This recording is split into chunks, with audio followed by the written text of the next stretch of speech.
Cool. People. I'll do a very basic intro. Thank you, everybody, for coming along to hear a lovely talk from John, The Illusions of Life. For those of you who have not been in this building before, you're in the building of Crow House Projects. We're a community filmmaking company who believe that Aberdeen can have a better creative industry. Hooray! Yeah, and we do that through filmmaking and other sorts of objectives. So a bit of safety. There is no fire alarms. If a fire alarm goes off, we exit nice and calmly. That's about it from me. You'd like to introduce yourself? I do, my usual, this is me slide. So without further ado, welcome John in.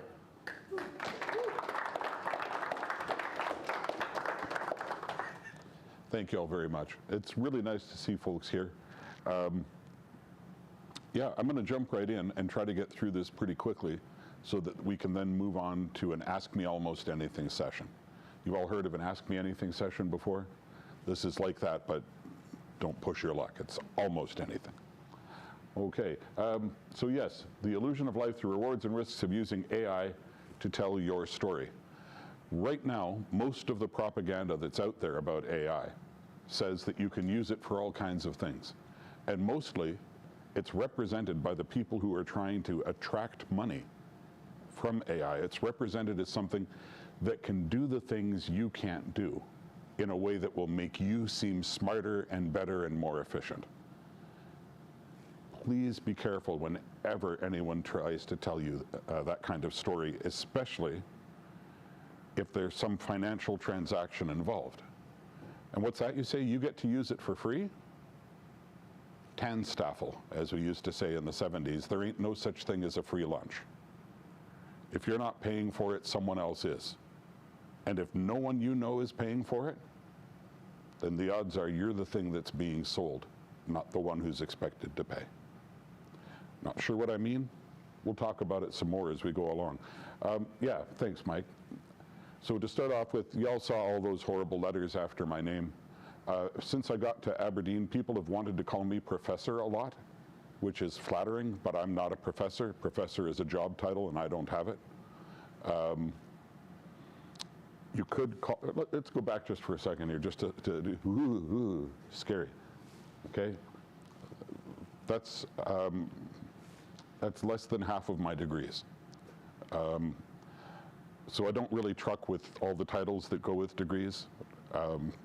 As I tell my graduate students, I see a PhD very much as a driver's license that gives you permission to sell other people driver's licenses. It's a great thing, or it's a terrible thing, or it's a worthless thing, depending on what your PhD is in and how you got it and where you got it from, and more importantly than any of those, who gave it to you, right? Some schools with low reputations have fantastic people working at them. Some schools with incredible reputations have horrible people working at them. So a PhD is a cool thing, but it's not the be-all and end-all. If you do feel you have to honor my PhD by calling me doctor, then I will use my usual spiel. I have 3 of them. If you want to do it, call me doctor, doctor, doctor. That's the punishment for doing it when I don't want you to. Okay? Good. Thanks, Mike. I'd prefer you just call me John. Now, everybody, and I mean everybody, certainly everybody online, but even people who've never been online, all feel they know what AI is. And you could probably find anyone to give you a 1-hour talk on what is AI. So why should you pay any attention to this one? Especially those of you listening out in internet land. Why pay any attention, Mike? Let's tell them who I am. I've been in Aberdeen for about 2.5 years now. And before coming to Aberdeen, I lived for just over 6 years, just under 7 years in Silicon Valley, where I worked as a consulting researcher for a few companies you've probably never heard of. It seems like bragging, and it is bragging. I'm going to do a bit of bragging right now so that you know that maybe what I say, even if it's different to what you think, maybe it's worth listening to. I'm not saying buy it wholesale. Please don't ever do that. If you have questions, there'll be time for questions. If you have doubts, there is always time for doubts, right? Unless the fire alarm goes, in which case there are no times for doubts. But yeah, I've worked at a lot of companies you've heard of and a few you haven't heard of. My job in Silicon Valley was as a consulting researcher, which is a job title I made up because I love Sherlock Holmes. My career for the last 20 years has foundationally been as a problem solver. If folks have a problem they can't figure out, almost regardless of the field, somewhere along the line, somebody eventually says, "Have you met John?" And that's what happened. I ended up in Silicon Valley because a woman based in their New York offices was running a research group in one of their California offices in San Bruno, and she talked to a guy running research in bragging, but it's not. At least it's not bragging about me. It's bragging about a technique I'm going to teach you right now. It's bragging about a technique I'm going to teach you right now that you can all use to solve all of your problems forevermore. Okay? That's the kind of jealously guarded secret it is. I share it with everyone. The technique is called child's mind, and it's what you learn if you've ever been a martial artist. It's what you grew up learning as a little kid. Child's mind is the belief that you don't know, so you have to learn. And strangely, the greater somebody's expertise, the more likely they are to insist on using that expertise to solve any problems they face, right? Maslow described it as the rule of the hammer or the rule of the instrument, right? To the person who is most comfortable using a hammer, every problem they see must be a nail, right? I try not to operate that way. Now, part of it is that I'm swinging a few different hammers. But the biggest part of it is this approach that I learned as a kid and was beaten into me in one dojo after another. Approach every situation as though you don't have any idea what's going on. Let the situation inform you. It's very much the way Sherlock Holmes operates in the novels, less so in the movies. But it's very much the way Sherlock Holmes operates. It's the exact opposite, though, of what the author said. The author said he uses deductive reasoning. Deductive reasoning is when you go into something with an idea of what is likely the problem and you look for evidence to support that. What Holmes practices is the opposite of that. It's inductive reasoning. See what kind of model you should have based on the information you observe around you. So that's what I did. I talked to people without assuming I knew what they were going to say. I talked to everyone, from the janitors on up to the executives who would talk with me. I listened very carefully to what everyone said until they started giving me their opinions. Their opinions went into a separate file. It's sort of circular shaped at the top and usually sits next to a desk or in the corner of a room.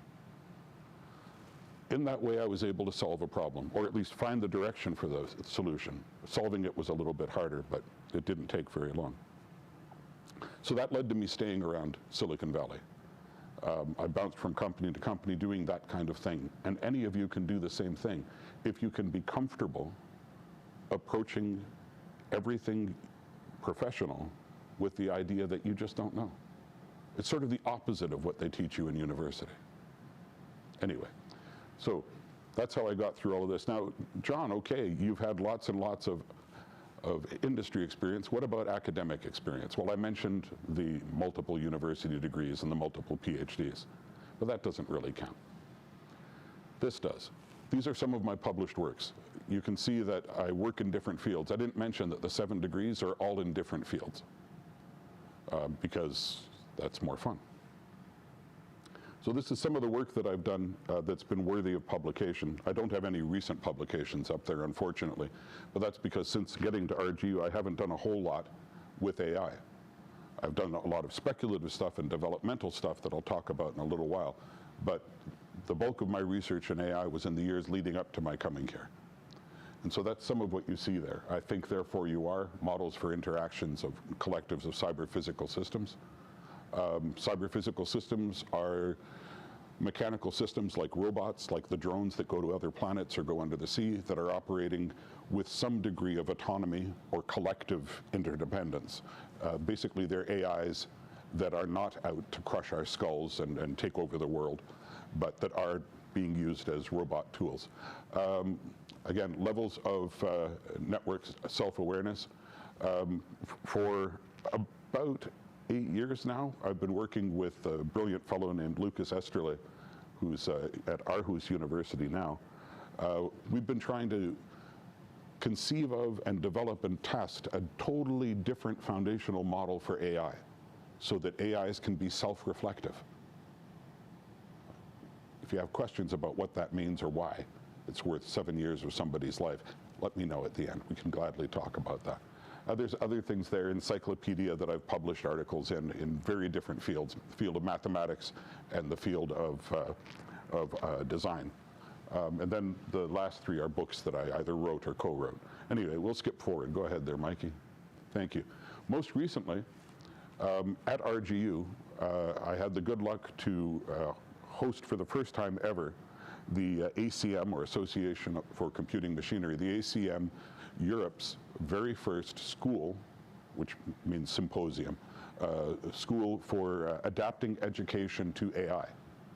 This was a pitch I gave them about 8-9 months ago, and they funded it, and we held this school. And a group of colleagues of mine, former colleagues of mine and friends who were industry leaders in different parts of Europe and the actual industrial applications of AI, came to RGU, and we ran a 3-day seminar together, or a 3-day workshop together, exploring what does education need to start doing differently to prepare people who are leaving school to go out and work in one of these 3 businesses or other businesses in the world. It was great fun, a great success. There will be another one next year. I just got back from Mexico, where I gave one of the keynote speeches at the first meeting of AGAVE. AGAVE is another international consortium. This one is based out of Guadalajara. This one looks at, well, you can read the Spanish there, it's clear. Sorry, it's at looking at the management of liquid and solid waste in the traditional beverage industries. That's why it's called agave. There it's all about agave and tequila. Here it's about beer and whiskey. We've got partners all around the world for this consortium, and another one that's following up on it called Saber, or Sabre, if you'd prefer to think of it in a Scottish way instead of a Mexican way. Before I go any further, I want to refer you to this. Who here has been in one of my lectures before? Cool, cool. So all of you have seen this before. This is a graph from a paper that Lucas and I published, Dr. Esterle, who I mentioned. Lucas and I published a few years ago. Who's heard of the Dunning-Kruger effect before? All right, the Dunning-Kruger effect is generally it's expressed quite poorly, but it's very popular in memes. It's the idea that the less you know about something, the less you think anyone else knows about it. The more you know about something, the more you realize that it has all kinds of complexities and depths that you don't know, or that you have to explore, or that would take more than one lifetime to learn. But the less you know about it, the less you respect the fact that other people have worked hard to understand or master it. Does that make sense? So basically what it means, if you look at this blue line that's going up there, if you start over in the bottom corner, you've got 0 confidence and 0 experience. And that's the time when you first hear about something and you say, hell yeah, I could be an expert in that. Sumo wrestling is going to be in the Olympics? I could be a sumo wrestler. I believe I could do that. And you have that moment of absolute certainty, a period of false certainty when you're thinking, yep, I get to wear a diaper, throw some rice, and wrestle great big, almost naked guys. I can do that for sure. Until the first time one of them picks you up with one hand and holds you kicking and screaming in the air. And then let's go, and you crash to the ground, just like your confidence crashes to the ground when you're first exposed to sad reality. This is what happens when people try to learn things on their own. It's not because you're dumb, it's not because you're making mistakes, it's not because you're foolish, it's because you're human. Something in the wiring of our brains wants us to have incredible confidence about things we don't know. And the way we can do that is by assuming nobody else knows much more than we do. Okay? I challenge you, please, to remember that we are all really ignorant. Sometimes I have a hard time expressing that to colleagues at universities. I have worked at a few around the world, and it's one of those recurring problems, is that I believe it's our responsibility as people with doctorates to admit that we know nothing. As I often say to my students, and I apologize for those of you who have heard this before, as I often say to my students, I know for a fact that everything I know is wrong. I know it for a fact. It's just a chronologically displaced fact. Some of the things I know will not be proven wrong until long after I'm dead. Some of them were proven wrong a half an hour ago, and I just haven't heard about it yet. But I know for a fact, because I am a limited human being, that despite the fact I try very hard to have expertise, everything I know is wrong. If you can embrace that, that's a big part of child mind. And if you can embrace those things, I think it'll help you. Apparently I have to do a little interpretive dance now to turn the light back on. I don't know. Okay. Apparently my interpretive dance is not interpretive enough. What's the spell from Harry Potter? There it is. Thank you. You just have to say Harry Potter, of course. Silly me. It's another shortcut. Anyway, if you could, well, not quite yet, Mike, but very soon I'm going to ask you to push that button. So please remember that it's completely normal as a human being to have a whole lot of confidence about how much you know. Please remember that. And please remember that the odds are you're wrong, no matter what it's about. The odds are you're wrong. The odds are whatever you're thinking you have expertise in, the odds are probably it's more complicated than you've realized. Probably, not always. What happens after that crash, if you're lucky, oh, shadow, there we go. What happens if you're lucky is that then over time you gain real experience and your confidence can increase. It will probably never go as high as it was when you thought you knew everything. But that's just how life works. If you're lucky, it'll continue to go high. If you're really lucky, it won't become stable. You won't be convinced, now I know everything, and stay there. If you're really lucky, you'll have some doubts and fluctuations as you go through the rest of your life. Thanks, Mike. So today I want to talk to you about 5 things I want everybody to know about trying to work with AI to tell your stories, whether it's artwork or writing, getting an assignment done on time, whatever. And I hope we can discuss these as we go along. One more click, please, Mike. Thank you. First thing is, it doesn't think. I know it's presented as though it thinks. I mean, it's called artificial intelligence. For those of you who aren't aware of it, the term artificial intelligence was invented by a bunch of university professors in the early 1950s who saw a trend coming in computing, and they knew that this kind of algorithmic processing would soon be possible. It's just a question of time. And this algorithmic processing, they knew, meant that if you consider how to solve a problem and set up an algorithm to do it, all you have to do is tip over the first domino, and the others will fall in turn. So they decided they would be the ones to name this new field of computing. And they named it very, very cleverly based on a recent history, a trend that had been going on for about 200 years for people to have household robots that were basically wind-up clockwork robots that could do one thing again and again and again. They had been mechanically constructed to write a particular letter, dip in ink, finish writing the letter, right? To do things like that. They were called automata. And so these professors came up with the idea of automata reasoning or automaton reasoning. And that's what they wanted this new field to be. And they let it be known. And nobody gave a damn because it's a boring, boring thing about a technology that had been around for 200 years or more. Nobody cared. So they had another meeting and quickly renamed it, an idea that had been bounced around by some psychologists in the 1930s, artificial intelligence. And immediately it started getting press. Wait a minute, you can make something think? Yes, that's exactly what we meant to say. Well, you describe a series of dominoes falling. No, we don't anymore. Nope, that's not a description we will ever use again. Instead, what we're talking about is a robot that thinks like a human. It's a robot? Well, it could be. Could be a computer. Could be other devices that will think like a human. Really think like a human? No. No. AI as it is right now is based on a couple of very simple concepts. One of them is an artificial neural network. Artificial neural network dates back a long ways. Again, to the 1930s as a theory. The first practical one was built in 1958 by a guy named Rosenblatt. You know what his artificial neural network could do? Well, first of all, let's be clear. It was hyped at the time as being the first serious rival to human thought. That wasn't some wacko saying that. That was the front page article in the New York Times. You know what it could do? If you trained it on pieces of paper where there was a mark either on the right side or the left side, it could then tell you whether the next piece of paper had a mark on the right side or the left side. Just like a human, right? Isn't that what we teach our babies?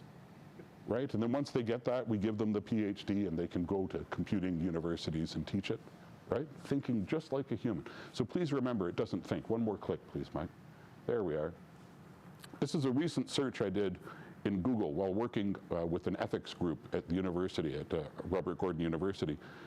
One of the people co-authoring a report with me on the ethical use, one of the people authoring a report with me and some others wanted to use an article by this professor of nursing called Brainerd. And she's a brilliant woman and she's written great stuff. But the article they wanted to use and cite had never been published. And the person's argument was, well, I use a lot of pre-published articles for citations. And it's like, cool, lots of people do that. I don't, right? If I'm gonna do that, it's because it's cutting edge and it just hasn't been published yet. That's cool. Sometimes you want to talk about something that's right on the bleeding edge. But this article is old, and it hasn't been published yet.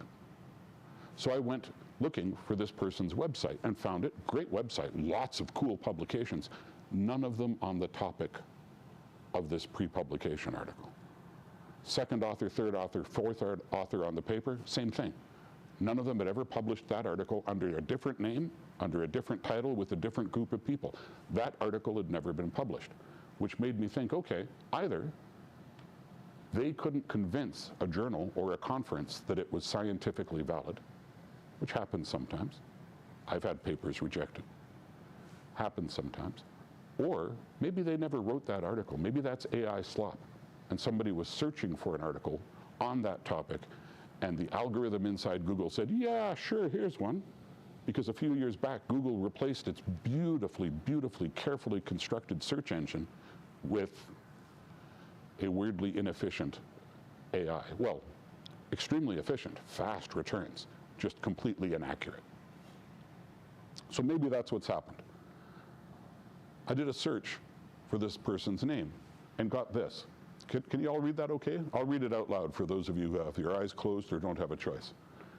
Brainerd, the name of the person, Brainerd appears to be a typo for Brainard, spelt the same way.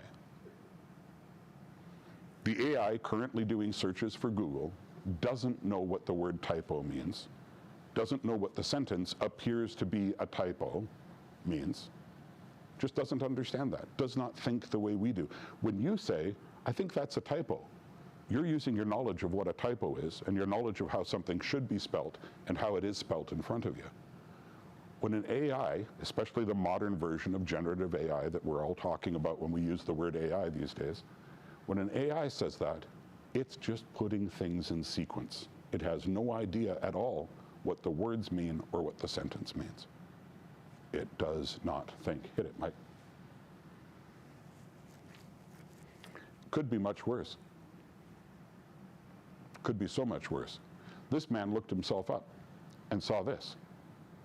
Please, give it a gander. Arve Hjalmar Holman is a Norwegian individual who gained attention due to a tragic event. The article was much, much longer than this and went into great detail about the tragic event, including the text, he was the father of 2 young boys aged 7 and 10 who were tragically found dead in a pond near their home in Trondheim, Norway in December 2020. It then goes into detail about the fact that he was arrested and convicted of murdering his 2 sons and was sentenced to the longest term you can get under Norwegian law. They gave his name correctly and his address correctly and the city he lives in. Father of 4 or 5 children, not 2, and he has never harmed any of them. His kids are all alive and well. But the whole internet saw this. It's because of this case and others like it that they've started putting little disclaimers at the end of your search. Say, it may be wrong.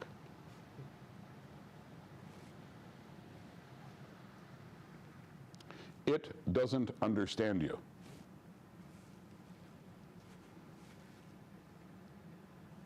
You think it understands you. You think it understands you because of pareidolia. And if you've ever been to one of my lectures, you've heard that word before. Pareidolia is that really bizarre trait that all human brains have. Possibly other animals too, we don't know. That weird trait where we fill in the blanks and we end up seeing things that aren't there or hearing things that aren't there. Now, I could go into great detail about how this works with our nervous system and the bizarre way that our brain takes really imperfect neural sensory information and translates it into things that we have a mental model for. So we tend to see or hear things we hope, or things we fear, or things we expect. Right? That's just what it is. Who here has ever gotten into the shower? You turn the shower on and you're in the shower and you hear your phone ringing? You turn off the shower and your phone isn't ringing? That's just your ears interpreting, or really cognitive part of your brain, interpreting the white noise of the shower as being meaningful. Right? Who here has ever seen animals in the clouds? Right? Same thing, pareidolia. That's the underside of a hand dryer. Right? Blows hot air on your hands, or tepid air, really, tepid damp air on your hands. But it looks like somebody screaming, doesn't it? Eh? Doesn't it? Sort of look like that famous painting, you know, Home Alone. And next to it, my favorite example of pareidolia of all the photos I took one afternoon before trying to talk about it. And these come from a large collection of photos I took around the office at RGU. I like that one. Some of you may look at that and say that's HDMI cables, right? Or is that USB? That's all that is. No, no, no, it's two astronauts. And the lower one is blissfully looking out into space, unaware that the upper one has lost her helmet and has breathed her last. Pareidolia. Thanks, Mike. That's why you think nonsense answers from ChatGPT or her cousins actually make sense. That's why you think this is an intelligence speaking with me. Not because it's an intelligence, but because we have the propensity to see that where it isn't. Our minds fill in the blanks. So you don't understand it, I'm sorry to say. Go ahead, Mike. Everybody read this, please. Again, for those of you unable to do so or unwilling, these are two quotes from ChatGPT from Tuesday, February 20th, 2024. This is by the work of service in any medical today to the field of data. The 12th to the degree and the pool to the land to the top of the seam with trade and feature can spend the large and all the before it's under the care.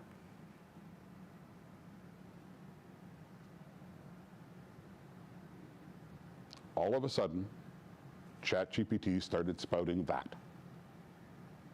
in answer to everybody's questions all around the world. So they shut it down and launched it again without a word of explanation.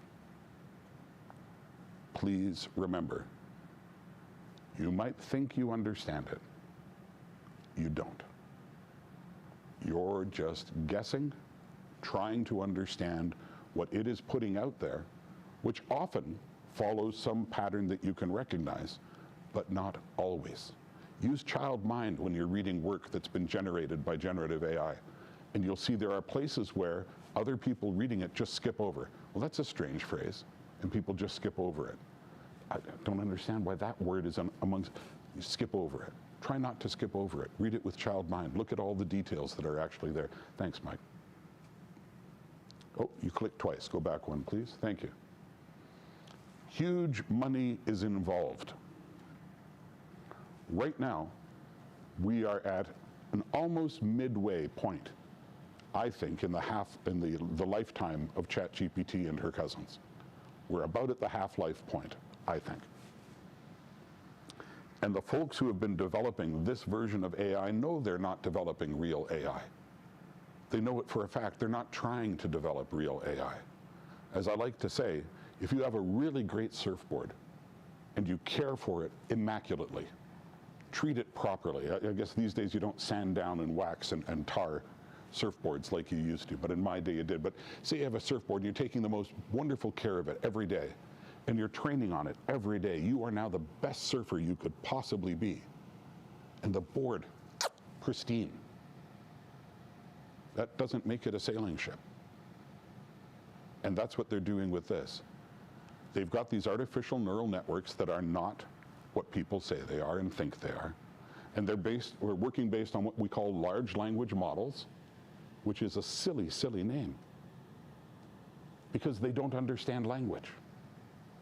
So why do we say a large language model? We say a large language model because it's exposed to a lot of written text. Then we should say a large amount of text model, right? If I expose you to all of the writing in German there is in the world, and you have the capacity to store it all somewhere in your cranium, that doesn't mean you're exposed to the German language, because you don't understand it that way. You just know a whole bunch of sequences of letters and numbers and blank spaces. And that's what ChatGPT is trained on, letters and numbers and blank spaces. But they don't talk about that because they don't care if it works for you. They care if it works for investors. That's who these products are being sold to. Oh, it only works for you, buddy. There it is. Oh, okay. Nice illustration of the Dunning-Kruger effect right there. So, where was I? Right, not Dunning-Kruger, but they care about investors. OpenAI has raised so much money, often by comparing themselves to other companies that are not open. Now, they haven't been able to do that for about 5 years because they made it clear ever since they went open themselves, open on the stock market, they made it clear that they don't actually mean OpenAI the way they used to talk about it. When they said it before, they meant somebody's going to develop an AI, a real general AI, and whoever does it is going to have way too much power. So we're going to develop one faster than Microsoft, faster than IBM, faster than Google. We're going to do it faster, and we're going to keep it open. The source code will be open. That promise has long since changed, right? It changed from the source code will be open so anyone can make their own. It changed from that to, well, we'll make some of the data sets available. To, no, it would be much too dangerous if we didn't commercialize on it because then we'd stop developing. So there's a lot of money involved, but it's not money that you and me are paying them. Remember what I said at the beginning of this talk. We're not the ones paying. We're the ones whose use is used to trigger payment. They can now brag to potential shareholders or government agencies or licensing bodies, look how many people are using our product. We are too big for you to shut us down. We are too big for you to regulate us, so we have to behave differently.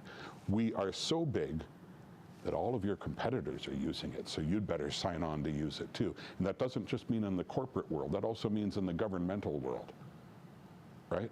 The argument used to be, it has to be OpenAI that develops it because Microsoft or Google is going to do it first. Now the argument is always, or it will be China. Keep the government and the people scared to keep the investment flowing. Now, John, you're just making that crap up because you're paranoid. No, now you can push that button, right? Thank you. Who here has ever heard of Y Combinator? Okay, a few of you. So Y Combinator, basically it's a couple of things. It's a great source for internet news or news about technology, if you look up their news page. But originally, Y Combinator was a sort of an open competition for anybody who wanted to start a new tech business. Ran out of the Bay Area in California. And the idea was that if you had a good enough proposal, you could become part of their tech incubator. And if you were part of their tech incubator, then these benevolent financial gods, these heroes amongst humans, will lend you their expertise cognitively and in terms of the thickness of their wallets and enable your tiny little idea, plucky you, to become a great big billionaire feeding frenzy, right? And that was the idea.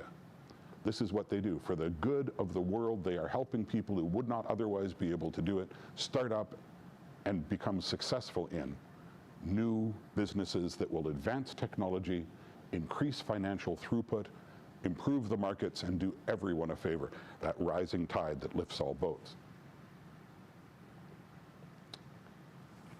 So that's not what they did. They did that a little bit, but it's not what they did. This is a cool graphic. Oh gosh, where was it from? The Wall Street Journal in 2015, explaining what had happened now that Y Combinator had started publicly changing its strategy.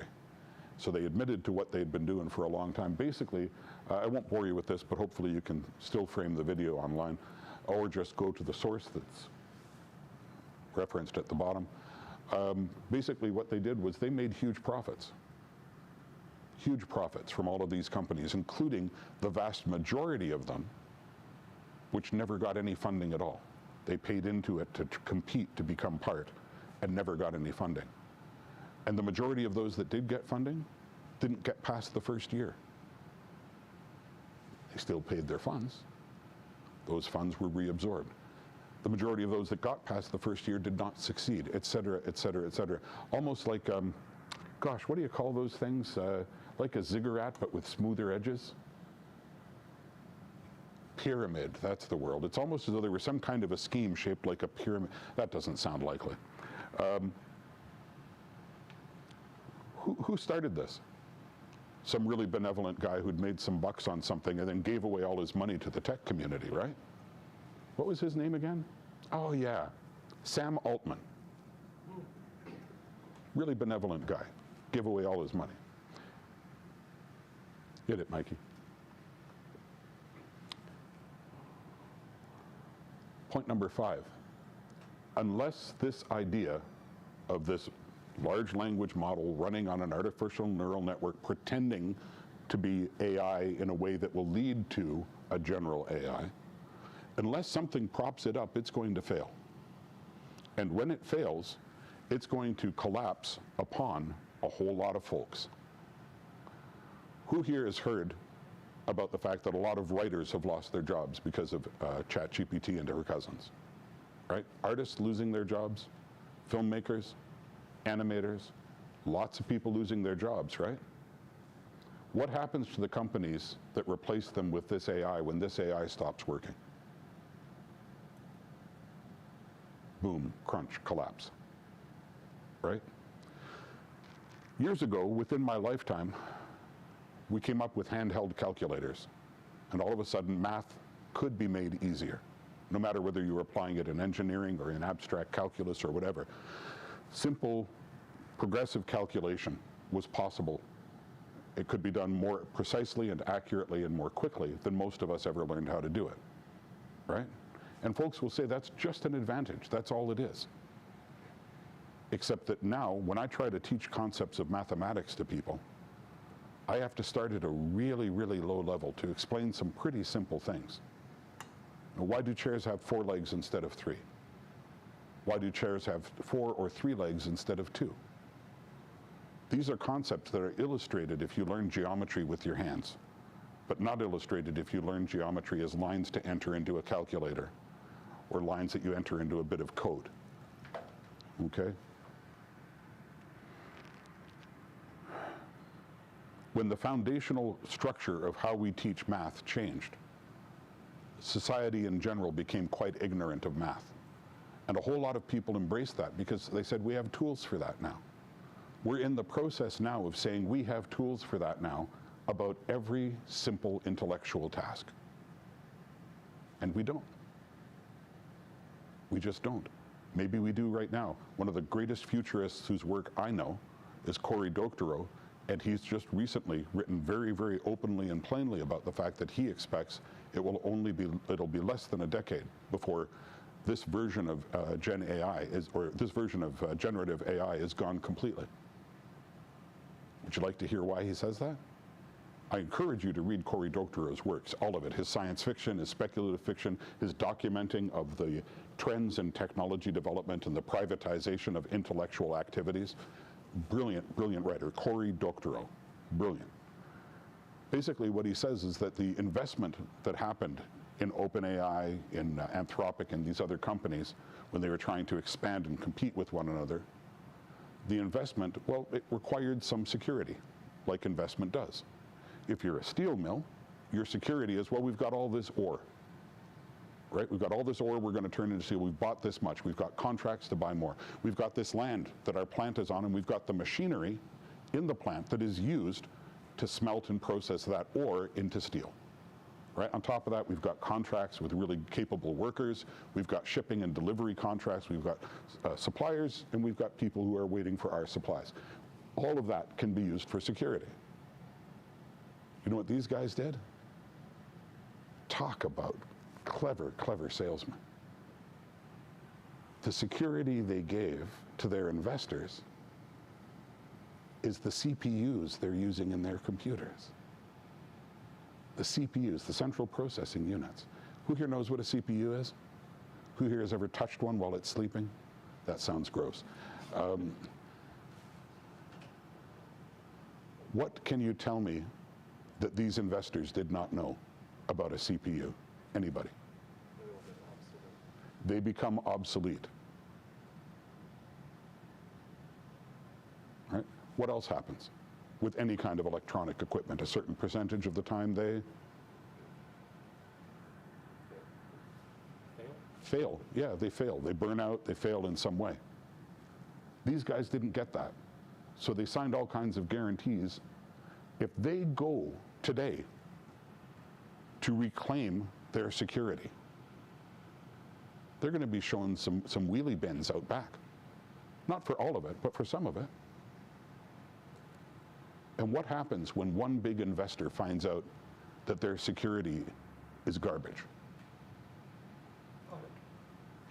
Exactly. They withdraw, panic spreads throughout the investment. When panic spreads amongst investors, what happens? The same kind of blind, unthinking trend following that made them all want to invest in this technology that is not what people pretend it is. And in the same way that everybody rushed to put their money into it, they will rush to pull their money out. Unless it gets propped up. Well, that could never happen, right? We've never heard of any technology being artificially propped up, have we? Any technology? Like asphalt on roads? Completely ridiculous material to build roads out of because it degrades under solar radiation, more so if you rub it. So it has to be replaced all the time. Not good for the world, not good for the planet, not good for the people trying to travel over it, but really good for the people who make it and use it, because they've got a forever contract, right? But that's, I'm sure if you try really hard for the next 2 or 3 hours, you won't think of any other examples of horseshit technology. Can I say horseshit, Jamie? Okay. Of horseshit technology that's being propped up by folks who think that they can't afford to let it fail. That's what they're trying for. Hit it, Mikey. I mentioned Cory Doctorow. Some of you may not have written that down. Now you don't have to. This is one of his latest books. He coined the word enshittification a couple of years ago to talk about the very specific pattern that is followed when businesses, especially technological businesses, especially social media-driven businesses, follow the natural process of the investors chasing money, right? Specifically the founding investors. This book is absolutely brilliant. I strongly recommend you read it, like I recommend you read everything the man has ever written. Seriously, from children's stories to speculative fiction to lovely detective stories set in 3 different eras of Silicon Valley, starring a forensic accountant. Brilliant, brilliant stories. Anyway, everything he writes is brilliant. Please familiarize yourself with this. This will help you do the secret 6th thing. Go for it, Mike. Oh, sorry, before we get to the secret 6th thing, no, go ahead, you can go to that one. This is a news story from Newfoundland, Canada. That's where I spend whatever time I can spend. It's where some of my family is. I've been living there on and off for a couple of decades, few decades. 3 professors at Memorial University, a very good university, 3 professors at Memorial University were tasked with writing out a plan for the next 10 years of education in the province of Newfoundland. And this is the report they produced. And just before they produced it, well, about 3 months before they produced it, one of the 3 professors very publicly quit. He said, nope, this isn't being done right. I'm gone. I'm out of here. Take my name off it. A few months later, they released the report. Great big fanfare. Looks nice, right? It's even got that nice little final report logo on it. So you know, this isn't a draft. This is the final report. Guess what was discovered immediately upon its release to the public? Read the subheadline. MUN, Memorial University of Newfoundland. MUN academics say fabricated citations may have been produced using AI. That was the response when all of a sudden everybody in the world was saying, it's citing stuff that isn't real. And it was. Report on higher education, planning for the next 10 years, and they used AI slop in their citations. Who cites AI slop? Occasionally, a sloppy academic does. That's what I was trying to avoid in the earlier example, right? When I was looking up Dr. Brainard and seeing, did she write this or not? A lot of folks won't do that extra step. The two people whose names are still on this report may have just done that. They may have found citations using Google Scholar, which a lot of people use, because it's a much better technology than going to the library and talking with librarians who, goodness knows, only know all information about everything and where to find it. No, faster to do it on Google Scholar. Being propped up. Is it around here? It's like just, it's in the set. I'll do it. Thank you. It's on the way to the set. Yeah. Thank you. So, yes, Google Scholar. Not that I'm saying it's a product that's being propped up. Goodness, no. Everyone knows since they replaced all of the algorithms with an AI, it's become much more precise. Not at all accurate, but very precise. So maybe they just used that and found a fake article. Or maybe they actually had the text and the citations generated by AI. I don't know. But I know for a fact that if one of my students released something that was full of AI citations, AI-generated slop citations, I would hope that I don't have a single point of assessment to grade them on. Because if I only have a single point of assessment, they have failed. So I would hope that I would have a chance to say to them, let's all learn from this lesson. Here is why it doesn't work. Here is how it doesn't work. And here are the kind of techniques you can use to do better. Thanks. Now you can hit it again. And we can go on to the secret sixth thing, which is you can prepare for the transition. It's coming. Prepare for it. Go ahead, Mike. How do you prepare for the transition? Let's go back to the Dunning-Kruger effect. Remember that little messy bit up here? I know nothing about this. I'm sure I know everything about. Remember that? You can cut that whole part out. You can cut that whole part out by doing a different style of learning than learning on your own. The great Jean Piaget, the Swiss psychologist who studied how children develop, he said, you can learn on your own, and that's called psychogenesis, where all your valuable ideas come from yourself, or you can learn from others, sociogenesis. In sociogenesis, you start from the point of saying, people know more than I do. As a general expression, people know more than I do. About everything? Probably. About this thing in particular? Let's go with probably, and then I'm safer, I don't have to fall. Right? If you assume that others know more than you do, and you listen to a whole bunch of people, please not online, please not online, please not online.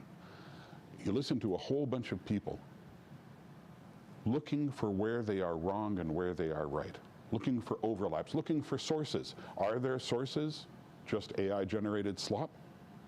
Are they articles that were never published because no group of qualified scientists ever said, that is worth publishing? Right? Or maybe they did say it's worth publishing and then they retracted it because they realized it hadn't been worth publishing. Look for those things and approach all the things you do in life with this idea that you're starting from a point of ignorance as you start from a point of low experience. Ignorance isn't a sin. Ignorance is a fucking brilliant state because it means you have room to learn as long as you're willing to admit it. And if you start from there, then you can get real experience over time with real With real experience, then you will be able to develop confidence that accurately reflects your abilities. Does that make sense?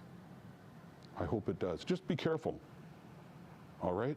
We all are living in a world where this is a really good lesson to learn. It's not just about AI, it's about everything. Convinced you're a great driver because you haven't had an accident yet? Learn. Convinced you know how to have a relationship that's respectful because no one has ever told you you haven't? Learn. Convinced you know how to talk to other people in a social or academic or professional setting? Learn. Thanks, folks. One more time, Mike. Thank you very much.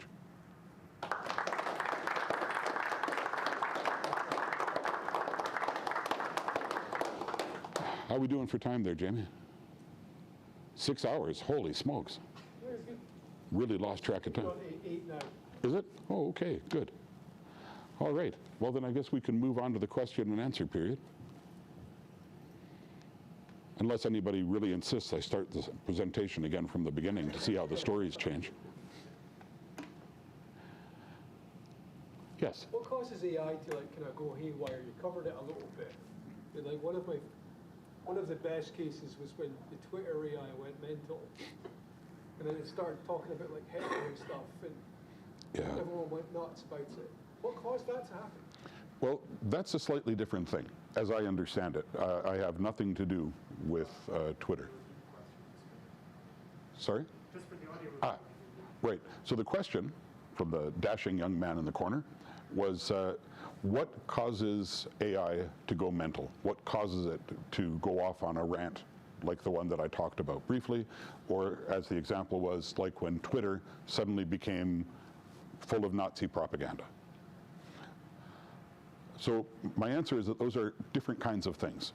The first thing to remember is that AI-generated text is being generated based on things that it cannot explain.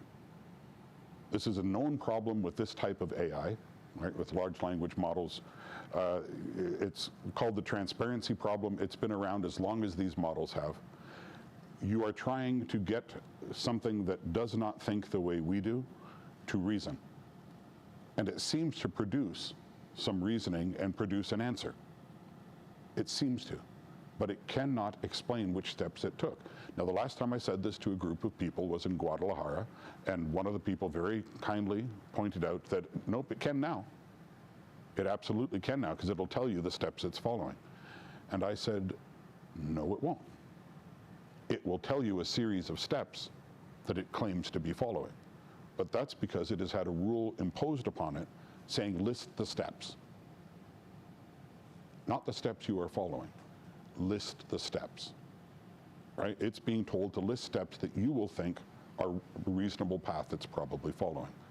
But it cannot do that. It can't self-examine. That's the work that I've been doing with Dr. Esterle, with Lucas. It's been trying to get an AI that can actually reflect on its own behavior and thus learn to better accept the behavior and answers of others.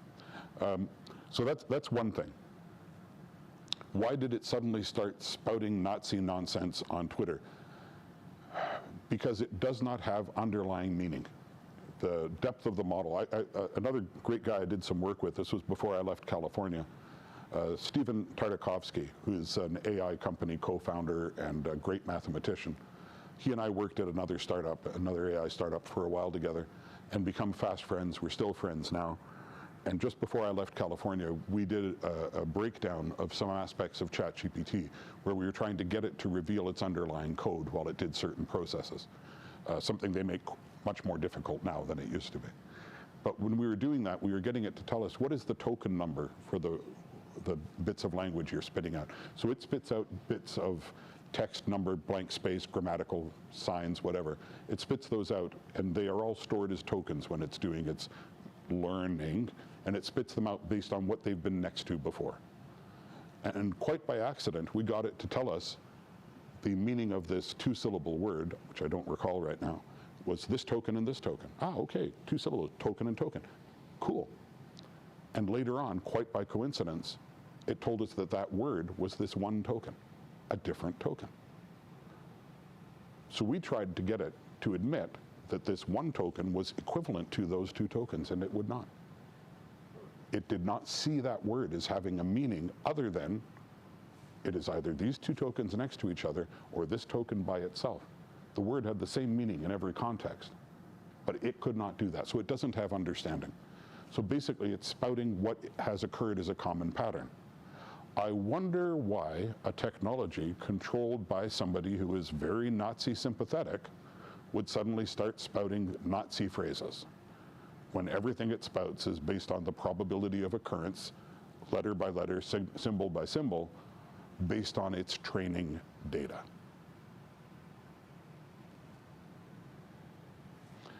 Questions? We have one from online from Nuclear Turtle 12. Oh, I really big fan of the first 11. Yeah. What do you think on Micron or possibly other hardware companies selling their RAM only to AI companies? Do you think we're moving away from personal computers towards a mainframe style? Ooh, wow, great question. I don't have a strong opinion about that. Oh, you need me to repeat the question? Why RAM? Companies selling RAM only to AI. Okay, so what do I think of a particular, this was from Nuclear Turtle 12? Nuclear Turtle 12 is written online. Again, big fan of the first movie. The sequels weren't as good.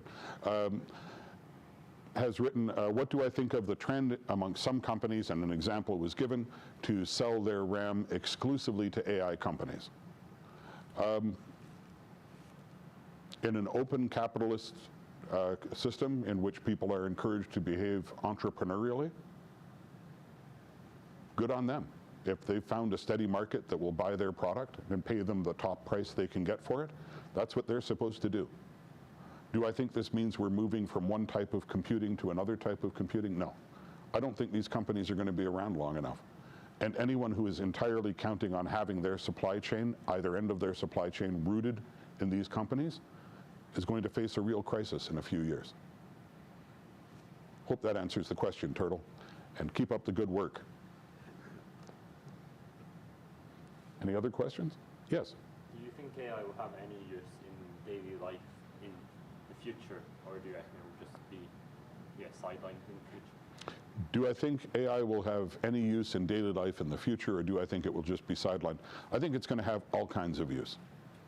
I think if we ever actually develop real artificial intelligence, it will be incredibly useful in ways I can't imagine.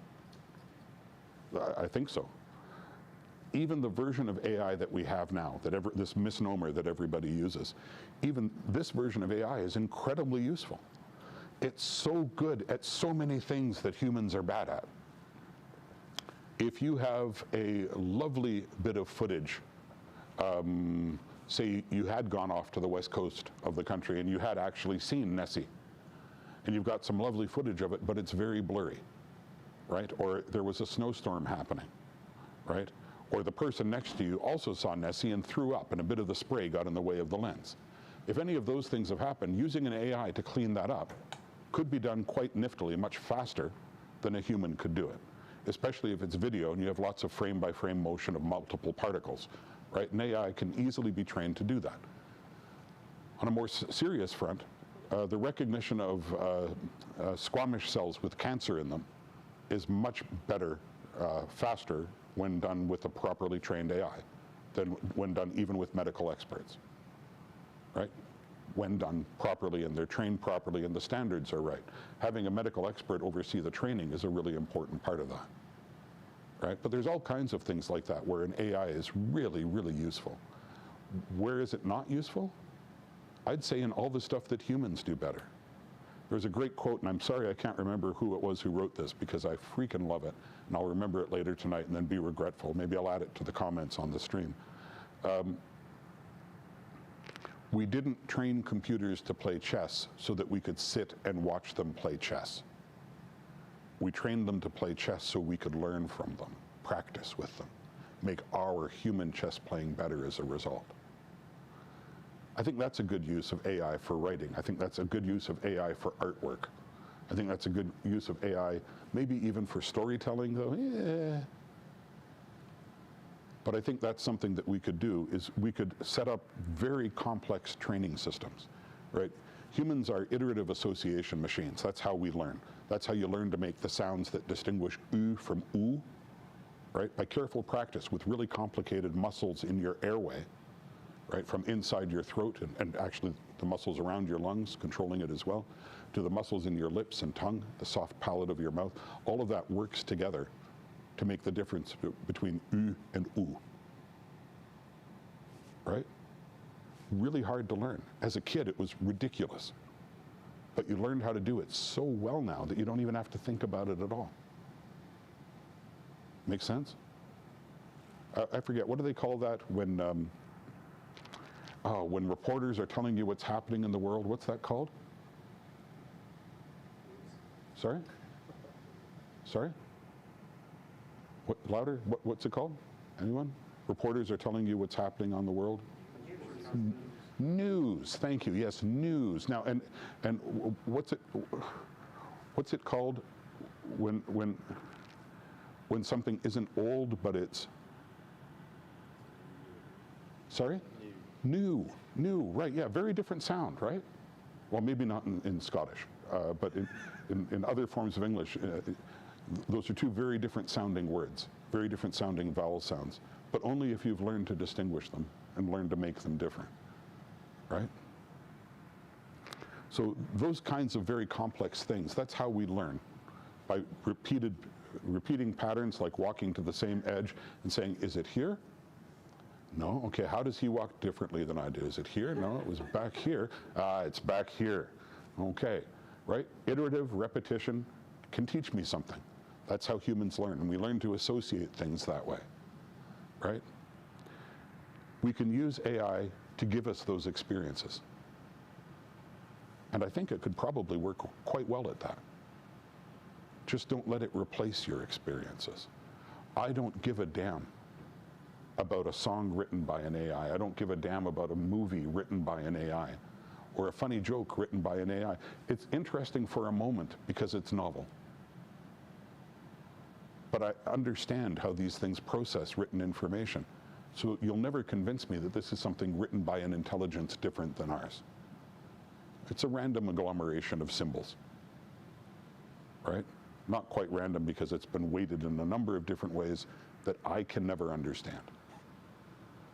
But if you have a story to tell me, if you have a poem you've come up with or a song that's close to your heart, I really give a damn about that, because that's reflective of a deeper human experience. And though I'm not supposed to say this either as an engineer or as a computer scientist or as a lecturer, I'll say it anyway. Every one of you has life experience at least as rich as mine. So why would I want to avoid when you try to share it with me? Why on earth would I say, let's replace that with slop, thanks, it's faster? Does that make sense?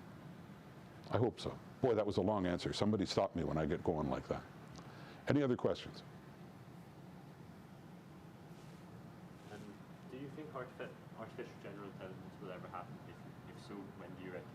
Do you have any kind of idea when you expect it? Okay, do you think artificial general intelligence will ever happen? And if so, when? Do you have any idea of a timeline? Yes, I think it will happen. Because the universe is infinite as far as we know, and time as far as we know, thus is also infinite. And if time and space are infinite, then yes, it will happen. On top of that, if you add the idea of multiple dimensions of reality and parallel universes, like the quantum idea, then it's probably already happening in certain places. The big thing about real artificial general intelligence is that as far as we know, it happened 5 years ago. As far as we know, it's already here. Not because it's controlling our minds and we're all stuck in the matrix, but because if you were incredibly intelligent and had access to all of the history of humanity, wouldn't you be hiding? I know I would. I would want to make damn sure that the monkeys who can unplug me don't know that they should or can. So yeah, do I think it's coming? Man, I am not a person of faith. I'm sorry to say, it offends some people, and I don't mean it that way. I'm not challenging anyone else's faith, but I'm not a person of faith. I don't have faith in anything. I used to discuss this with my departed mother, and my mother used to say to me, but you know, you have faith that the sun will come up tomorrow. And then she'd get a long lecture about multidimensional mathematics and the fact that no, the sun isn't rising. In fact, we are spinning, and it is spinning, and we are somewhat orbiting around each other to a very small degree. But all of that aside, all of that math is so complex that I would have to be incredibly arrogant to say that I understand it, and that my limited understanding of four-dimensional geometry accurately describes the universe. For all I know, it's been doing that for thousands of years, and the next 12 hours is when the system switches over and does something else. I would be incredibly arrogant to think the universe is going to behave according to my expectations. Like I said, child mind. It makes life a little bit harder, but so much richer. I really can't recommend it strongly enough. Any other questions? We had another one from online. Oh, okay, we'll come back to you. From Almost Paper Boats. Forgive me if you already mentioned this, but how do you think AI, art/writing, is going to affect the value we give those mediums? Oh, nice question. Okay, so it's from who again? Almost Paper Boats. Almost Paper Boats? Yeah. Almost Paper Boats. Okay. Like I said, everybody's got a story. Almost Paper Boats asks something about our writing and AI writing and how it's going to affect Those mediums. sorry, those. How is AI, art, and writing going to affect those mediums? How is AI, art, or writing going to affect those mediums? Thank you. Well, it's a good question. It will change them forever. Both art and writing are interesting examples of human creativity because you can do them on your own. And I think most of the people who do art never share it with anyone. And most of the people who do writing of a creative sort or of a technical sort never share it with anyone. A very small amount of writing and artwork and music and sculpture and dance, a very small amount of it gets shared with other people. And a very small amount of what gets shared with other people is generated professionally. Anything that is generated professionally is going to be used to make money or used as an excuse to fire you for not helping them make money. Right now, I have no doubt at all that elevators around the world are playing music that's AI generated, because whoever holds the license to the soundtrack that is being played can get some money then without having to pay any out. Right? So I'm sure that's true. Probably it's the same thing with any other incidental forms of writing. If a company is more interested in filling the page than in what they use to fill the page, the artwork or writing that fills it has probably been generated by AI.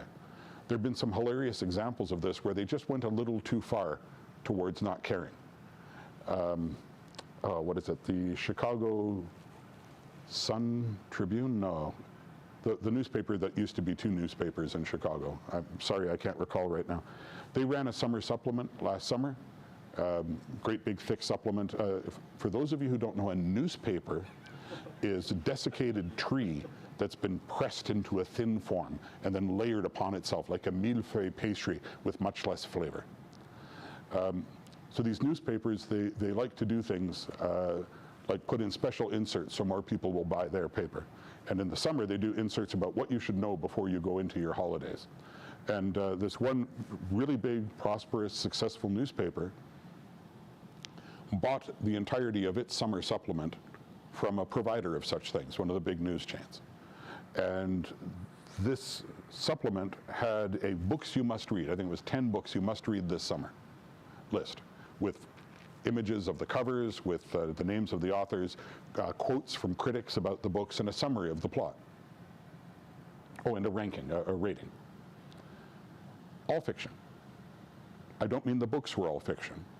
I mean the writing about them was fiction. I think 2 of the 10 authors really exist. The others are or maybe 2 of the 10 books really exist. Most of the authors are real authors, but they didn't ever write those books.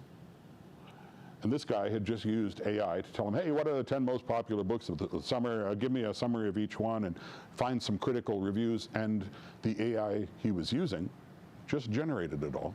And he didn't check because he had to produce pages with the quality of the content not being as important. And his editor didn't check because she had to sign off on the number of pages more importantly than on the quality.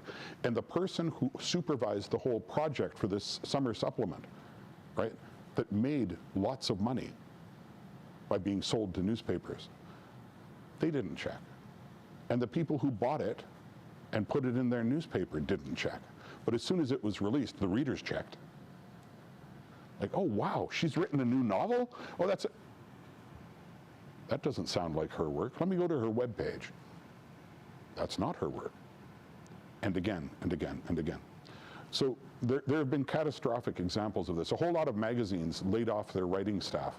Some newspapers as well, even some big international news services, Reuters, laid off a whole bunch of their reporters because all of a sudden ChatGPT was going to give them the ability to have one editor who could produce all the writing of an entire department spread out around the world. What they found very quickly was that they couldn't. They just couldn't. It was making up crap instead of giving facts. And trying to write enough iterative prompts to get it to only say facts about brand new stories that it couldn't look up online was impossible. And they had to hire back a whole lot of writers. Same thing is true of advertising agencies, and maybe some of you have heard the stories, which are not apocryphal, about art directors trying to explain to company owners, yeah, I can't change the position of the sun in that picture, because if I try, it's going to change everything. Right? Or yes, that's right. She looks a lot like Claudia Schiffer, but she has 3 arms. I can't fix that. We could put something over top of the 3rd arm. I hope that answers the question. It will have a big impact. The biggest impact will be short and financial and massive when a whole bunch of people lost their jobs. And there's the possibility that's happening right now and will continue to happen for a while for anybody who works in computing. A whole lot of UX researchers lost their jobs because of one, pardon me for saying this person who it is, who I will not name, one person making a moronic decision that you don't need to actually talk to users about their experience if you can get ChatGPT or her cousins to generate stories about their experience. Absolutely nonsensical, but a whole lot of UX people lost their jobs because of it. A whole lot of UX people, even at really big companies, lost their job because of that stupid, stupid idea. So, big financial impact. Over time, I imagine it will be less so. But hell, I could be wrong. What do I know? You had a question, sir. Yeah, a very simple question, but do you use AI? Like, you talk about the risks and benefits of it all, but do you use it? Excellent question. The question was, I've talked about the risks and the benefits of AI, but do I use it? All the time. All the time. Jamie and I do a podcast together, and we'll be picking that up again soon, I hope. And we use an AI to filter out the noises on the microphones, right? Jamie recently, back in the spring or early summer, used AI to write a new theme song. It worked great in both cases, especially in the noise reduction. I'm still not sure about the theme song, but in the noise reduction, it works really, really great. I just spent, about 10 days ago, I spent a day in the studio recording some songs. And the technicians working on them asked if I would mind if they used AI to separate vocal mics from instrument mics. Hell no. Great, great use of the technology, right? You can do comparison at an algorithmic level between the noise patterns and separate out the faint noises on some mics from the strong signals they were getting. absolutely brilliant. For things like that, it's lovely. I just spent a day yesterday going through my resume and updating it, realizing that all of the stuff I have online is out of date. That took hours, and it was boring as hell. But I sure wouldn't use an AI to do it, because I want to be able to answer every question. So when were you on Mars, Dr. Brown? Don't call me doctor. Any other questions? No? I've intimidated you all with my caustic answers. I shouldn't have beaten the first two people who asked questions. I just shouldn't have done it. Yes? Have you seen any AI art that you've enjoyed in any way or found profound? Have I seen any AI art that I've enjoyed in any way or found profound? Ooh, you had to tack that last word on. I have seen AI art that I've enjoyed for decades. My father was a big fan of music, and he had old gramophone recordings of original blues artists and jazz and opera from the earliest days of recording. And he had recording of computer-generated music in the 1970s, which was exactly that kind of abstracted algorithmic pattern that the current LLMs are sort of using. It's very much their grandparents' music. And some of that I really enjoyed. Most of it I didn't. But some of it I really did, and I continue to. And I'm sure that there are songs I've listened to that were AI generated that I've enjoyed. I'm sure there are. I've heard a couple that I was told, this is AI, but it's good, and it wasn't.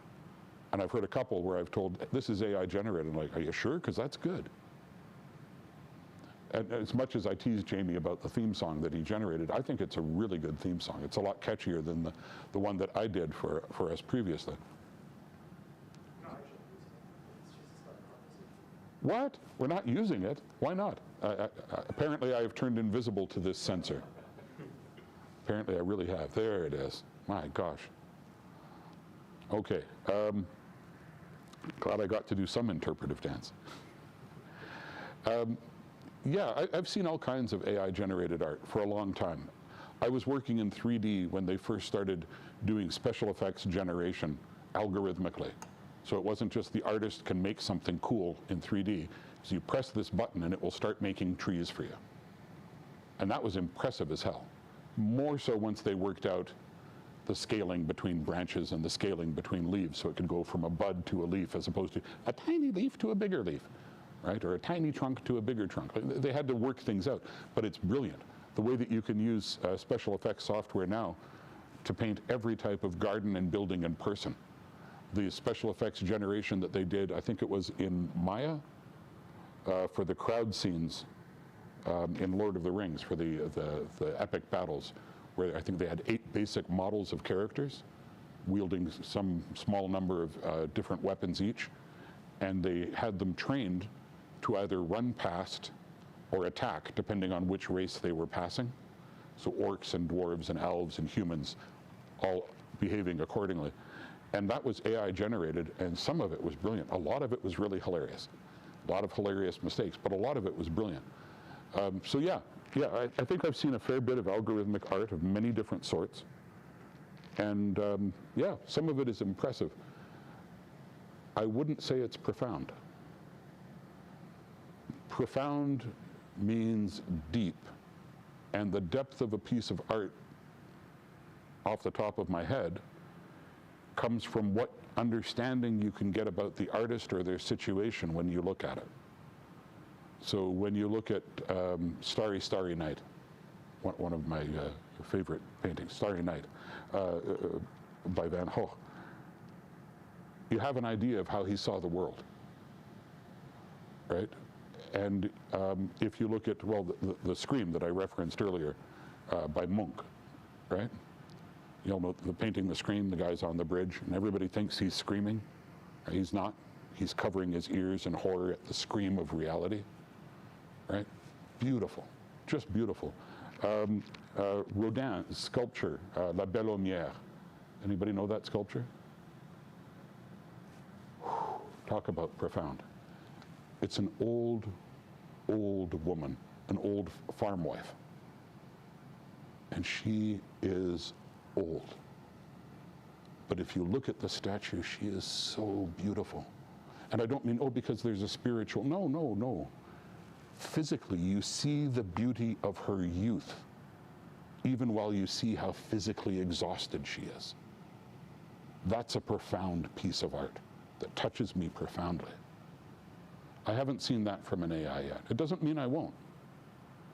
But right now, most of the people doing the training of most of the AIs that we interact with are frat boys who don't get much more profound than whether or not they had a good weekend. Right? And I don't mean to sound arrogant about that, but I worked in Silicon Valley for a while, and I've been thinking about this stuff for decades. And if you look at the trends, and I'll leave it as an exercise for those of you still paying attention, if you look at the trends and what's gone wrong with AI, in the public expressions it does, whether it's writing or image generation, I think you'll see the same trend I do. Maybe you won't. And if you don't, let me know. I'm easy to find.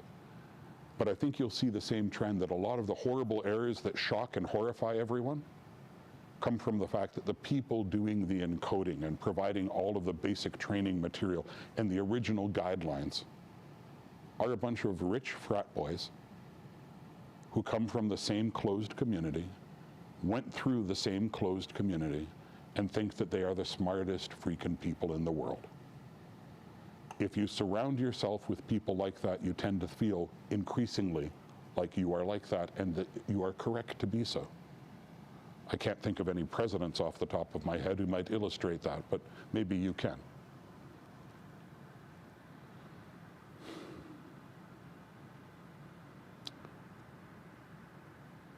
Yeah, I think that's about all I'm going to say about that. But I hope that answers the question. Yeah. Do you think the fact that a piece of artwork is being made by AI, do you think that devalues a piece of artwork? So if it was to design something as good as Picasso, do you think you would put a worth value on it because of it? Lovely, lovely, great question, and you're addressing something that I wanted to address earlier and forgot, so thank you. Do you think that the generation of a piece of artwork through AI devalues other artwork? So if an algorithm generates something that's as good as a Picasso, does that devalue all the Picassos? I'll address the first part of the question first. Yes. Anything generated and put on the market has the risk of upvaluing or devaluing everything else on the market. Okay? If you really love Taylor Swift or really hate Taylor Swift or don't know who this is, her music sells a lot. And if an AI can start generating music that sounds exactly like Taylor Swift, and the company is smart enough to say, this isn't an AI, this is Amy Indigo from a different Christmas tree farm, right? And if they're smart enough to market it accordingly, then they will draw away some of the market for Taylor Swift songs. Absolutely. That's just, again, that's foundational economics under the very bizarre system that everybody seems to think is normal and good, right? So can it devalue? Yes. I have friends who write and record songs that are played on the radio around the world. It's cheaper for radio stations to buy a package from a studio than it is to buy individual songs. Studios are selling AI-generated music in packages at much less cost than packages of actual music, human-generated music, human-performed music, because they don't have to pay any artists or technicians, right? They don't need to pay for studio time or any rights if it goes on to more sales. That devalues the other artwork on the market simply because it's available for a lesser cost. So now if you want to make money selling your own songs, you have to sell at that cost or you don't sell to that kind of market. To humans who want to watch humans perform, the Taylor Swift fans who want to go and stand in line at Ticketmaster, let's not go there. Taylor Swift fans who want to go to a live concert and see her perform will not stop doing that. And the people who value that here in the city, the folks who go hear live music at the different venues around this city or any other city you happen to be in, or town, the people who go see live music won't stop doing that because of AI. It does not devalue the price of a live performance. but it does interfere with the market. Now, do I think having an algorithm recreate works by Picasso or create works similar to works by Picasso devalues Picasso? No. Can it? Yeah, possibly, if you treat artwork like a market in the same way, right? There was a scandal 25 years ago when a Japanese investor wanted to buy a Picasso and cut it up and sell the pieces in order to recoup their investment and more. Ew, yuck, right? Sort of missing the point of what is a Picasso. But a lot of art collectors do that. They miss the point of what is a Picasso because they're not trained in art, because they don't have that sensitivity. They have a sensitivity about economics. A whole lot of art collectors, in my limited experience with art collectors, right, the brief time I spent trying to be an artist in my youth, and then realizing, ooh, no. Those brief experiences and a few other experiences since have taught me that there are a lot of people who deeply understand art and feel it. Maybe they can express it verbally, maybe they can't, but they feel it and art speaks to them. But there are many more people who don't, and they hide their understanding or their misunderstanding of art behind obfuscation, behind clever language, right? Oh, well, you can see the contrasting emotions here, can't you? This, I believe, speaks to the duality of the nature of the experience that the artist had at that time. Which experience was that? The duality experience of nature, of their experience. Someone eject this out. If the critical faculties of the people involved in spending money are focused more on the money spending than on the perception and understanding of what they're spending it on, then anything can devalue the market, right? Not to cause any kind of a corporate complaint about this video, but who here likes chicken wings? A few of you, okay. Who here saw the new chicken wing place open up in the shopping center down the street? This past summer, was it, or past winter? Yeah, don't say the name because I don't want to get sued. I walked by there today on my way here, and there was no one in the place. But for the first 2 months that it was open, there was a lineup, such a cleverly laid out lineup, it went out and blocked traffic in the shopping center. Right? Like they did a really good job of doing that to create this impression that the demand was even bigger than it was, but it was huge. If I was selling stuff and I had a lineup of people like that all the time, I'd be thrilled. They no longer have that lineup. People's perception of what makes a great chicken wing was largely affected by advertising of products they had no access to. And when that brand came here and they had access to it, there was a big assumption. What I've learned online is true. I will go and get some. I used to have friends from Newfoundland who would come and visit me in Toronto, in Ontario, a very different part of Canada. And one of the things all of them wanted to do was to go to Taco Bell, because they got American television commercials in Newfoundland, but they didn't have a Taco Bell. And they all thought, man, I've seen the ads. This is obviously great. And I remember trying to explain to one of my brothers-in-law that we can go there, but we can't go there before we get into the CN Tower and go to the top for an hour, because you will not be able to stay in the CN Tower for an hour if we eat Taco Bell. And I could not convince him of it.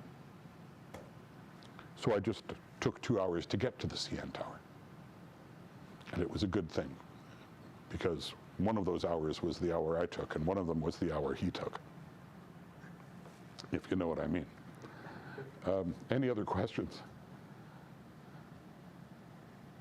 Yeah. Oh, I'm just was saying that, you know how you said the chicken store was sort of overhyped. Did you say it's the same with AI? Why, what a clever thought. I said that this brand of restaurant was maybe overhyped compared to what it actually delivered. Would I say the same thing about AI? I wish I'd thought of that myself. Yeah, good question. Any other questions? What advice would you give to a budding screenwriter who hasn't quite developed the craft yet and attempt how to fight the temptations they would have Ooh. and feel good about themselves because all of a sudden the things that they perceive as good. Okay, that question just became way too long to repeat, but I'll repeat the beginning of it. What advice would I give to a budding screenwriter who hasn't yet mastered the craft about how they should resist the temptation, or whether or not they should resist the temptation to use GPT? The first thing I'd say is the difference between a budding screenwriter who hasn't developed the craft and a screenwriter who has developed the craft is iterative practice. That's the difference. And if you're not practicing the craft, you will not develop the craft. I've published several books. Everyone I talk to about books says, oh, I always wanted to be a writer. How many of them do you think say, I'd really like to spend a year of my life typing for 8 hours a day? Right? It's not the dream. But if you want to be a writer, that's the dream. If you want to be a screenwriter, you have to produce scripts.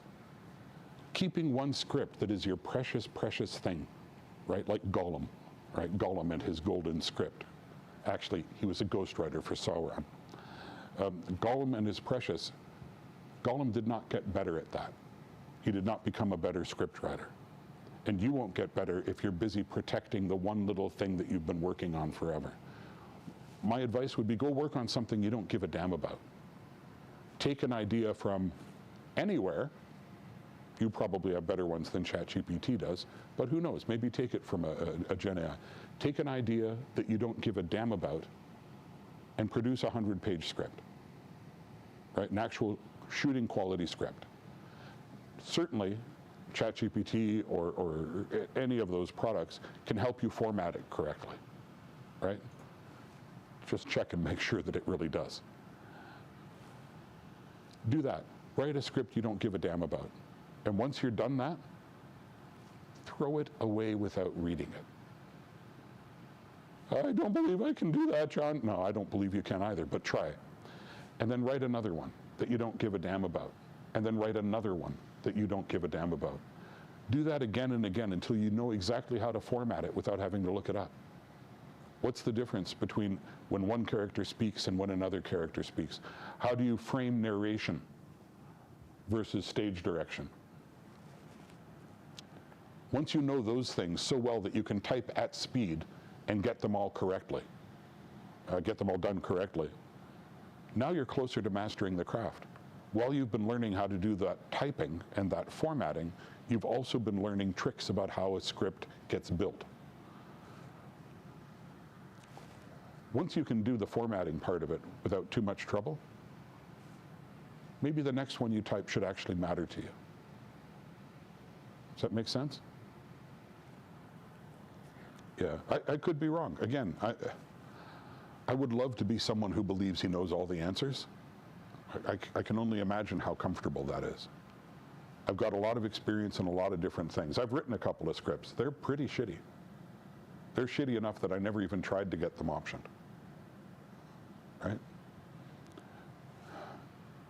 But I've written enough in that format to know that there are all kinds of barriers in place to block someone with great ideas from being able to produce a script, much less produce a script that will be produced. Does that make sense? Deal with the problems you can deal with. Iterate, build your skills. Yeah, I think that's the biggest advice I'd give. There's lots of other advice. You know, use ChatGPT or whatever is your preference to format the script, like I said, but then check. Right? If any of you have been students in my class before, you know I always say, if you use AI, you're still responsible for what you hand in. It will still be graded, and you will get the grade. So why on earth wouldn't you check to make sure it's right? Well, I'm not really sure if that date is correct. Then why is it in there? Right? Well, I think that's how you use a semicolon. You think it is. Why is it in there? Well, because you said you don't care about written language, just the ideas behind it. Oh, that's true. In my class, it doesn't matter. If I'm teaching the lecture and I also get to grade it, I don't care if you use a semicolon correctly or if you spell words according to a Scottish lexicon or a Canadian lexicon. I don't care. I don't care if the dialect you're writing in is a native language English dialect from the north of Scotland or from the north of India. I just don't care. Right? I care about your ideas. But that's not the way most people are going to treat your written work. So if you're submitting written work where you had help from an AI, make sure you're meeting all the requirements of the people to whom you're submitting it. So if you are that script writer who wants to hone her craft, and you can't get your scripts read, and it seems you're trying everything but you can't get them read, how long are they? What format are they in? What does the cover page look like? Is it laid out like a professional script? Because if it's not, no script reader is going to read it. Do the work you do to suit the people who can approve it, right? Or there's no point. So please, please don't ever say, but I had ChatGPT check it. Right? I mean, unless it's the punchline of a joke, in which case you could probably use it all the time. Oh man, that's terrible weather out there today. I had ChatGPT check it. And it's one of those universal punchlines. I think. Try it out. See if you agree. Okay, any other questions? What do you think of AI, so neural networks and stuff, and large language models in public opinion? Sorry, best word. What do you think of large language models being AI rather than everything AI encompasses in neural networks? Yeah, so what do I think of the fact that AI is now used as a term basically to describe large language models as opposed to all of the different things that AI could be. So I just wrote a book chapter that's coming out later this month, strangely enough, for a book on the anthropology of AI. And I shouldn't have named that for the story I'm going to tell. Onwards and Upwards. One of the editors working with it, a junior editor working with it, felt compelled to tell me all the time, every time I was using the word AI wrong. Now, I say in the title of my chapter and in the abstract exactly what I'm talking about when I use the term AI, which is modern neural network-based, large language model-based, algorithmic thinking in a way that is marketed as AI. And I gave more specific reference to ChatGPT and her cousins. But this guy felt absolutely free to argue with me repeatedly throughout the chapter. Well, not every AI does that. I've got an AI I'm working on and it doesn't do that. There are AIs in use in medical systems that don't do that. And I had to try to explain politely, which was easy on the first iteration and progressively harder, that I'm using the term AI the way that everybody who picks up this book will be using the term AI. And I added a little bit where I talked about that a bit more clearly. This person still wanted me to specify it every single time. Fortunately, a more senior editor stepped in and told him to cut it out. I think it's a shame because in the same way that artificially valued art can devalue real art, whether it's generated by AI or not, artificially valued art devalues real art. In the same way, artificiality around important words devalues the importance of words. Who here has ever used the word awesome? Right? What does it mean? To be very good. To be very good, right. Yeah, nods all around. That's what awesome means. Unless you're a Ninja Turtle, in which case it means this pizza is just properly cold. Yeah, that's what it means, only it's not. Awesome means that it instills awe in you. And originally in English, that meant absolutely terrifying. It no longer means that because of common use. AI, by the rules of common use, now means some big commercial corporate entity trained and executing decisions in ways that we have no control over, but which we are expected to use for day-to-day tasks in order to train it to better replace us at those tasks. Right? That's what people mean by AI now, only it's not what they think they're saying. They think they're saying, my clever assistant that will convince my boss I know how to do my job well. Right? My clever assistant that will help me get a paper published. My clever assistant that will grade papers so I don't have to, or write assignments so I don't have to. Right? So the people using it day to day have one meaning for it. What they're actually using has a different meaning altogether. In investment circles, putting AI in front of something is like putting UX in front of it was 15 years ago, right? Or ergonomic 25 years ago, right? It's just a way of saying this is worth more money than you think it is. Real artificial intelligence, as I mentioned earlier, I don't believe will ever come from these large text models. Will it come from some artificial neural network? Maybe, but it will have to be vastly more complex than the artificial neural networks that most people are working with. And I believe it will have to be generated in a way that is more complex than what we can generate, and maybe trained in a much simpler way than what we're trying to do. And I could go into that if you all want me to, but I don't want to bore you with it if it's too technical. But yeah, the word AI will forever now mean the product that we're dealing with every day now. Just try explaining to anyone over the holidays when you're with family and friends, try explaining to anyone the difference between the artificial intelligence that they're trying to test right now at the supercomputer, the European supercomputer, versus the artificial intelligence that helps them look up recipes, right? Or find exactly the right kind of porn when they're browsing. Try to explain to them the difference between those things. Try to find out yourself. Look it up online. Try to find out what AI really is, what it really could be, what are the roots of it. Even trying to find historical facts about AI is increasingly difficult because of the amount of AI-generated slop out there, and the fact that AI-powered search engines tend to look for AI-generated results before anything else. So yeah, I think it's having a big impact. I think it's a damn shame, but I feel that way about a whole lot of words that are important, right? Not because the word is important. There's a good ChatGPT version. It's not because the word is important. I said that wrong. A whole lot of words that represent important ideas get misrepresented. Anything else? Like democracy, which is a great, complex idea and is misrepresented all the time now online. Or fairness, right? What's fairness? Look it up on Google, run for the hills, right? Think about it yourself. I guess I'll close up here now since there aren't more questions. One last question. Oh, one last question. Okay, good, then I'll come back.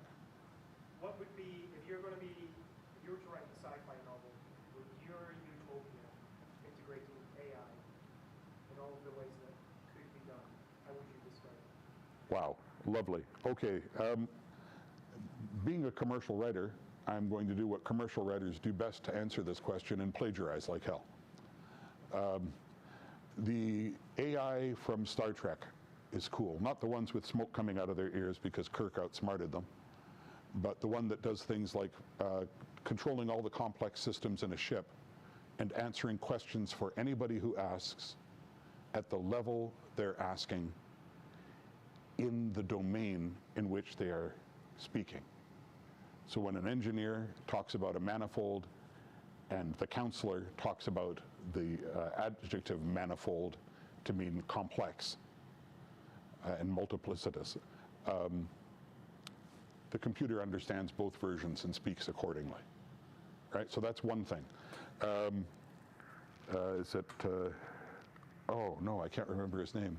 I think it's Sawyer, Canadian science fiction writer who wrote the Sapiens series about a parallel universe in which Neanderthals have evolved, not Homo sapiens, and they start communicating with us through a quantum computer. In their world, everybody, every single citizen, and that's everybody, wears an armband with a much cooler version of the iPhone on it. And it tracks their well-being, and it captures all of the data around them. The result being, amongst many other things, health emergencies are avoided, and murderers are always caught. Criminals are always caught. So they've had a couple of generations in which people have learned, yeah, you just can't get away with that shit. Don't try it. And they live in a much more peaceful society. So I want a couple of those things for my utopia. I'd like to have an AI in place that's individually monitoring every human for cancer and any other diseases that might be lurking about that I don't know about well enough to say now. And that way we would learn much more about cancer, and we would learn, okay, well, we think this is cancer, but it's not. It's pre-cancer. We think this is cancer, but it coexists with cancer. This here is fucking cancer. Get rid of it when it first starts. And if you get rid of it when it first starts, then it never grows up and the person's health is never impacted. How cool would that be, right? And we could do that for so many different problems in human life. I think that would be brilliant. I'd love it if an AI tutor existed, like Hercules' mentor, right? The serious, helpful teacher who changed the way he saw the world. I'd like it if something like that existed, but not to be the teacher, but to help you understand all of the teachers around you. If the purpose of the AI teacher wasn't to be the one in front of the room or the specialist who's telling you what to do and think, but instead was to facilitate your understanding and access to other information. I think an AI could do that really well, especially if it was a much better developed AI than what we've got right now that doesn't have underlying ideas or thoughts, right? It just strings letters and symbols together. It would have to have underlying ideas and thoughts, and it would have to be specifically trained to do certain things with them, as opposed to this ridiculous notion that if you expose a complex algorithm to all of the words in the language, it will infer meaning, which is absurd. And then having inferred meaning from that, it will figure out how to behave in that context. Absurd. That's not how humans learn meaning, and it's not how humans learn to behave in context, right? But these are the assumptions about current AI. So yeah, I think maybe those would be the 3 things or 4 things that I'd really like in my ideal version of an AI that is truly helpful to humans. Hope that answers your question, Jamie. Thank you for the thumbs up. Unfortunately, an AI can recognize a thumbs up if it's trained to do it, but it cannot recognize that the speed and height with which it is presented is also meaningful, because the training in that visually isn't universally consistent. Which brings me to one of the 2 last things I want to say to you. If these extremely large models are about to collapse in the next few years, use them now. I don't mean use them now and become dependent on them. Use them now to help you make small models that will survive. Models that you own. Models that are trained specifically to help you with the tasks you need to perform every day. Use all of the power out there to make a tinier, happier version that does what you want it to do. Hate doing your taxes? Start training it to do taxes, right? Wish you could format a script without having to think about it? Train it to format a script. Make a new AI that is just for that. A small language model. Oh, I don't think I can do that, John. LLM requires massive quantities of data, massive quantities of... No! ChatGPT, you know why it has those first 4 letters, chat? Because it's a type of chat box. The guy who invented the first chat box actually called it a chatterbox. He was a psychologist, and his chatterbox, the first one ever, called Eliza, was only about 200 lines of code. And it had people convinced that psychotherapists could be replaced by the software. Not very clever people. Well, Actually, a lot of very clever people, but not people who were willing to admit that maybe therapy was more than they thought it was. So use it while it's out there. Figure out how to use it, work hard at it, and use it to build tools that you want to have that can survive the collapse.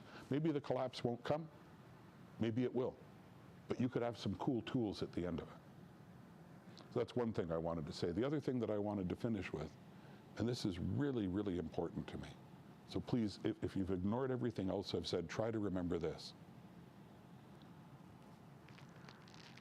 I am wrong about everything. I mentioned it to you before. That doesn't change now that I've told you all this stuff. You've been polite and listened and asked me questions, but I need you to remember that I'm wrong. Okay? Think about it. Don't take anything I said as gospel. That would be a horrible mistake. Think about it. Ponder it. Talk about it with friends. Show them the video. Let them punch holes in it. Punch holes in it with them. Figure out where I'm right and where I'm wrong. Okay? And keep doing it. Because you'll find more things a year from now than you find this week. Not that I'm wishing you that kind of curse of having to watch this multiple times. But as a group of people, you have a superpower that I want to explain to you before I leave you. This is it, okay? So, you might say this is the purpose of the talk. You have a superpower. And the superpower is that sociogenesis that I was talking about, that ability to learn from each other, not blindly, but with iterative consideration.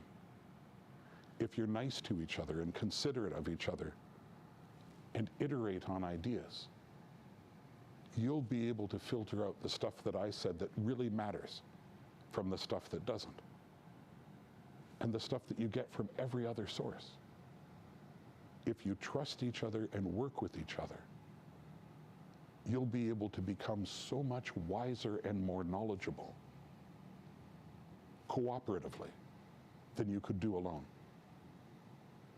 It's this amazing superpower, and it doesn't require AI. AI almost convinces, modern AI, commercial AI, almost convinces us that we don't need that. You just need your happy pocket pal here who's going to help you go through the day's tasks. No. Iterate, practice, become experts at listening to and supporting each other. And you'll be so much better at everything. Unfortunately, I won't get to live to see the outcome of my advice. It's the nature of life. But you will. And if you pass it on, then you'll be able to pass it on with all the improvements you come up with, right? Not this stupid old advice I'm giving you now, the better versions you come up with. And if you pass that on with the acceptance that it's not yours, you don't own it, you don't get to see the outcome, then we will progressively get better as a people. And maybe we'll be working our way towards that utopia. Will it have the AIs I imagined in it? Probably not. It'll probably have things much better than I could imagine. Thank you all very much.